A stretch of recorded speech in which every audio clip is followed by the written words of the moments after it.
নমস্কার বন্ধুরা, তাতাই মা বাবা ভ্লগে আপনাদের সকলকে স্বাগত। আমি আজ আপনাদের সাথে শেয়ার করতে চলেছি চিলি পনিরের একটা সহজ রেসিপি। তাহলে আপনারা দেখে নিন আমি আজকে কিভাবে তৈরি করে নিচ্ছি চিলি পনির। আমি একটা পাত্রের মধ্যে নিয়ে নিয়েছি 2 চা চামচের মতন ময়দা আর 2 চা চামচ কর্নফ্লাওয়ার। এখন এর মধ্যে আমি দিয়ে দিচ্ছি পরিমাণ অনুসারে নুন, আদা রসুন লঙ্কা বাটা। সামান্য জল দিয়ে এখন এটাকে আমি গুলে নেব। আমি কিন্তু একটু বেশ ঘন করেই গুলে নিয়েছি, দেখতেই পাচ্ছেন ঘনত্বটা। এদিকে সাদা তেল আমি বসিয়ে দিয়েছি কড়াইয়ে, আর তেলটা গরম হয়ে গেলে আমি একটা করে পনির এই ব্যাটারের মধ্যে ডুবিয়ে নেব আর দিয়ে দিব এই তেলে। আমি এখানে একসাথে 4টে করে পনির দিয়ে দিয়েছি আর আস্তে আস্তে ভেজে নিচ্ছি। একটা সাইড আমার ভাজা হয়ে গিয়েছে, এখন আমি সাইড উল্টে এই পাশটাকে ভেজে নেব।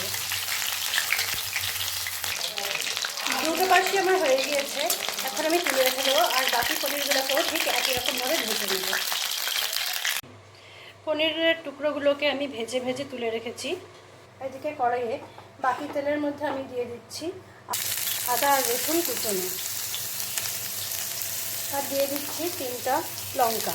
লঙ্কাগুলোকে আমি মাঝখানে চিড়ে নিয়েছি।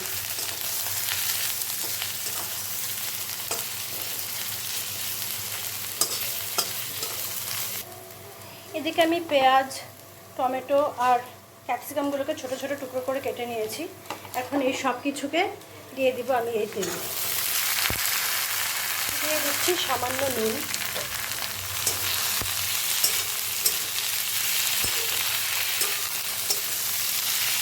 এখন আমি এটাকে ঢেকে ঢেকে একটু মজিয়ে নেব সবজিগুলোকে। 2-3 মিনিট পরে আমি ঢাকনাটা তুলে ফিরে আসলাম। দেখতেই পাচ্ছেন অনেকটাই মজে গিয়েছে সবজিগুলো। এখন এর মধ্যে আমি দিয়ে দিচ্ছি সয়া সস, টমেটো সস,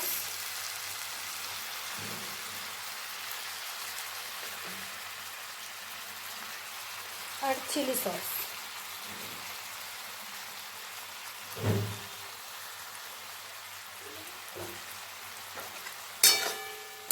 এখন এই সসগুলোকে সবজির মধ্যে আবার আরেকটু সময়ের জন্য আমি ভালো মতো মিশিয়ে মজিয়ে নেব।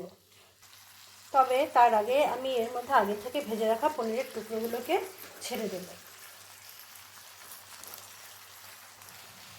সমস্ত পনিরের টুকরোগুলো আমার এর মধ্যে ছেড়ে দেওয়া হয়েছে।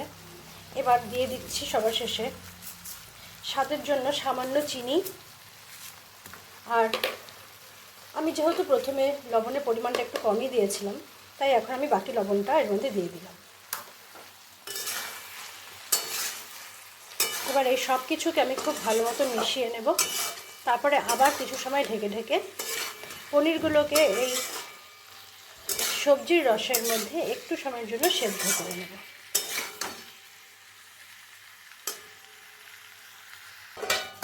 ঢাকনা তুলে আবার কিছু সময় পর ফিরে আসলাম। আমি কিন্তু এখানে আলাদা করে কোনো জল দিইনি। ঢেকে রাখার ফলে সবজির থেকে যতটা জল বেরিয়েছে আমি সেই জল দিয়েই কিন্তু রান্নাটা করলাম। আমি এতটা ঝোল রাখবো না, তাই আমি গ্যাসের আঁচ বাড়িয়ে দিলাম আর একটু মাখো মাখো করে নেব। তবে এই পর্যায়ে আপনারা চাইলে নামিয়েও নিতে পারেন, আবার অনেকে এই পর্যায়ে একটু কর্নফ্লাওয়ার জলে গুলে দিয়ে দেয়। আমি অবশ্য সেটা করছি না।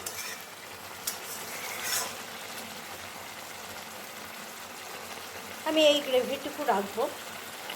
তারপরে এখন আমি গ্যাসটা বন্ধ করে দেব আর পরিবেশন করে ফিরে আসবো আপনাদের সামনে। পরিবেশন করে আমি আবার ফিরে আসলাম আপনাদের সামনে। দেখতেই পাচ্ছেন আমার চিলি পনিরটা কতটা সুন্দর হয়েছে দেখতে, আর এটা কিন্তু খেতেও ভীষণ সুস্বাদু।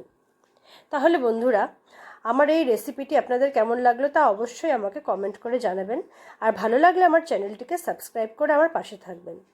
আজকের মতন আমি আমার ভিডিওটি এখানেই শেষ করছি।